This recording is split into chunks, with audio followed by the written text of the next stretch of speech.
இயேசு கிறிஸ்துவின் நாமத்தினால் உங்களை வாழ்த்துகிறோம். இந்த நல்ல நாளிலே ஆண்டவருடைய வார்த்தையை நாம் பார்க்கலாம். சங்கீதம் 107 அதிகாரம் 20 அவர் தமது வசனத்தை அனுப்பி அவர்களை குணமாக்கி அவர்களை அழிவுக்கு தப்புவிக்கிறார். பிரியமானவர்களே, இந்த காலை வேளையிலே ஆண்டவர் உங்களோட பேசுகிற வார்த்தையை நாம் பார்க்கலாம். இன்றைக்கு நம்முடைய வாழ்க்கையில் ஆண்டவர் அவருடைய வசனத்தை அனுப்பி நம்மை குணமாக்குகிற தேவனாய் இருக்கிறார். நம்மை விடுதலை ஆக்குகிற தேவனாய் இருக்கிறார். அவருடைய வார்த்தையிலே விடுதலை உண்டு. ஆண்டவருடைய வஸ்திரத்துல ஒரு வல்லமை புறப்பட்டது. அவருடைய வார்த்தையிலிருந்து ஒரு வல்லமை புறப்படுகிறதை நாம் பார்க்கிறோம். தேவ வசனத்துல அவர் அனுப்பப்பட்ட இந்த வார்த்தையில அனுப்பும்போது இந்த வார்த்தை மூலமாக உடைக்கப்பட்டு இருக்கிற நம்முடைய இருதயம் தேற்றப்படுகிறதை நாம் பார்க்கிறோம்.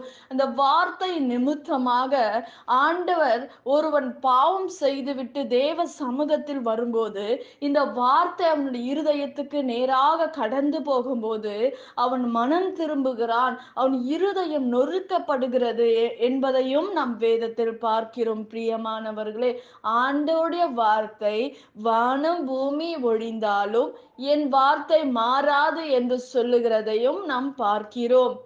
இன்றைக்கு ஆண்டவருடைய வார்த்தை சொல்லுகிறது, ஆண்டவர் வசனத்தை அனுப்பி அவர்களை குணமாக்கினார் என்று வேதத்தில் நாம் பார்க்கிறோம். ஏசப்பா எத்தனையோ வார்த்தைகளை நம்மோட பேசி இருக்கிறார். நம்முடைய ஆத்துமா திருப்தி ஆகிறது என்றால் அவருடைய வசனம் வார்த்தை பசியுள்ள ஆத்துமாவை நன்மையினால் நிரப்புகிறார் என்று நாம் பார்க்கிறோம். பிரியமானவர்களே, ஆபத்திலே ஆண்டவரை நோக்கி கூப்பிடும்போது அவர் எல்லாவற்றிலும் இருந்து நமக்கு உதவி செய்து இக்கட்டான சூழ்நிலைகளை ஆண்டவர் மாற்றி நம்மை ரட்சிக்கிறார் என்று வேதத்தில் நாம் பார்க்கிறோம். இன்றைக்கு நம்முடைய வாழ்க்கையில் இக்கட்டான சூழ்நிலையில் இருக்கும்போது ஆண்டவர் வார்த்தையினாலே நம்மை விடுதலையாக்குகிறார், நம்மை ரட்சிக்கிற தேவனாய் இருக்கிறார், நம்முடைய காயங்களை கட்டுகிறவராய் இருக்கிறார் என்று நாம் பார்க்கிறோம் வேதத்தில். பிரியமானவர்களே, இன்றைக்கு ஆண்டவர் சொல்லுகிற வார்த்தை என்னவென்றால், நிர்மூடர் தங்கள் மார்க்கத்தாலும் தங்கள் அக்கிரமங்களினாலும் நோய் கொண்டு ஒடுங்கி போகிறார்கள் என்று வேதம் சொல்லுகிறது. இன்றைக்கு நாம் சில பலவீனம் அடைகிறோம், சில பிரச்சனைகளை நாம் சந்திக்கிறோம் என்றால் அது யாரால வருகிறது? நம்முடைய தவறினால், நம்முடைய பாவங்களினால், நம்முடைய தாறுமாறான வாழ்க்கை நிமித்தமாக நாம் நோய்வாய்ப்படுகிறதையும் நாம் பார்க்கிறோம். நம்முடைய வாழ்க்கையில் நமக்கு ஒரு சந்தேகம் வருகிறது. இவர்கள் எனக்கு ஏதோ செஞ்சு விட்டாங்க, இந்த மனுஷன் எனக்கு ஏதோ செஞ்சுட்டான், அந்த மனுஷன் ஏதோ செஞ்சுட்டான். இல்லைங்க, வேதம் என்ன சொல்லுதுன்னா, வேதத்துல உள்ள வசனத்தை நம்ம பார்க்க வேண்டும். பாதகம்னா நம்ம தடுமாற்றமுள்ள ஒரு வாழ்க்கை, அக்கிரமங்களிலும் நோய் கொண்டு நாம் செய்கிற பாவத்தினால்தான், அக்கிரமக்காரர் பாவத்தின் நிமித்தமாக நாம் நோய்வாய்ப்படுகிறோம் என்று வேதம் சொல்லுகிறது. இன்றைக்கு ஆண்டோட வார்த்தையும் சொல்லுகிறது என்னவென்றால், பாவம் செய்யாமல் இருக்கிற மனிதர்கள், ஆண்டவருக்கு உண்மையா இருக்கிற மனிதர்களுக்கு ஆண்டவர் என்ன செய்வாராம்? வசனத்தை அனுப்பி அவர்களை குணமாக்குவார், அவர்களை ரட்சிப்பார் என்று நம் வேதத்தில் பார்க்கிறோம். இன்றைக்கு பாவமுள்ள ஒரு வாழ்க்கை, பொல்லாதமான ஒரு வாழ்க்கையை வாழ்ந்து கொண்டு இருந்து நீ பாவத்தில் இருந்து கொண்டு அதோடைய பலன் பாவம். நிறைய பேருடைய வாழ்க்கை இந்த ஒரு முறை மட்டும் இந்த காரியத்தை நான் செஞ்சிடறேன், இந்த ஒரே ஒரு முறை மட்டும் இந்த காரியத்தை நான் பண்ணிடுறேன், இனி இப்படிப்பட்ட காரியங்களை நான் பண்ண மாட்டேன் அப்படின்னு சொல்லி அந்த பாவ வாழ்க்கையில விழுகிற ஜனங்கள், அந்த பாவம் நம்மை அடிமைத்தனமாக மாற்றிவிடும். அந்த பாவத்திலிருந்து நம்மளால வெளியே வர முடியாது. அநேகருடைய வாழ்க்கையில் நீங்க கேட்டு பாருங்க, நான் கொஞ்ச நாள் தாங்க இந்த காரியத்தை செஞ்சேன். இதுக்கு நான் அடிமை. என்னால இந்த காரியத்தை நான் விடணும்னு நினைக்கிறேன்.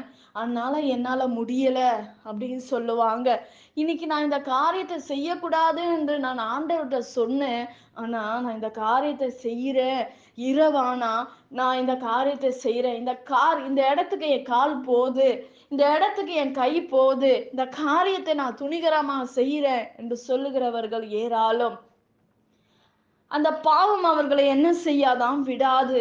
அந்த பாவத்துக்கு அடிமையாக அந்த பாவம் அவர்களுக்குள்ளாக கிரிய செய்ய ஆரம்பித்து விடும். பிசாசு அவர்களுக்குள்ளாக ஆர கிரிய செய்கிறதை நாம் பார்க்கிறோம்.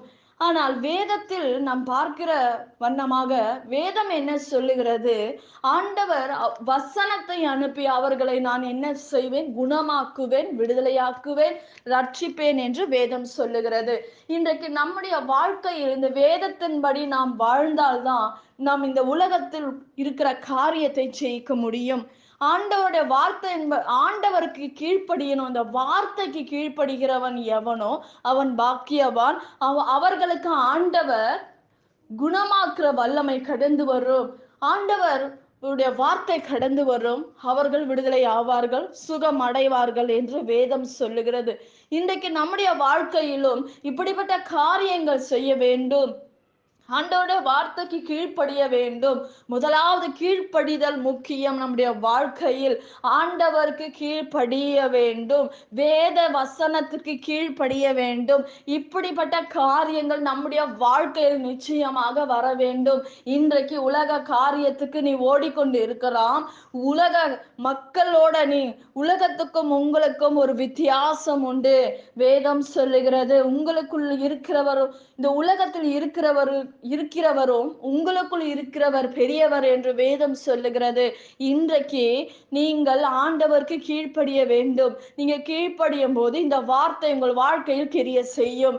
ஆனால் நீங்கள் உலக காரியங்களுக்கு சிக்குண்டவர்களாய் இருந்தால், நீங்கள் பாவத்தின் நிமித்தமாக உங்களுக்கு வியாதிகள் வந்திருக்கலாம், மரண படுக்கைகள் இருக்கலாம். இன்றைக்கு தேவ சமூகத்தில் ஒப்பு கொடுத்து விட்டு இந்த வார்த்தையை விசுவாசிக்கும் போது கர்த்தர் வார்த்தையின் மூலமாக உங்களை விடுதலையாக்குவார், சுகப்படுத்துவார். நாம் ஜெபிக்கலாம்.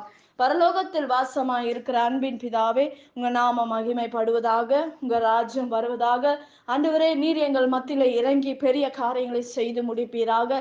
அற்புதங்கள் நடக்கட்டும். இந்த வார்த்தையின்படி எங்களுடைய வாழ்க்கையில கிரிய செய்வீராக. எங்கள் பாவங்கள், எங்கள் மீறுதல் மன்னிங்க. ஆண்டவரே, இந்த வார்த்தை நிமித்தமாக எங்களை ஆசீர்வதிங்க, பெருக பண்ணுங்க. எல்லா பலவீனத்துக்கும் எங்களை விலக்கி பாதுகாத்துக் கொள்ளுவீராக. இயேசுவின் நாமத்தில் வேண்டுகிறோம் எங்கள் ஜீவனுள்ள நல்ல பிதாவே, ஆமேன். கர்த்தர் தாமே உங்களை ஆசீர்வதிப்பாராக. ஆமேன்.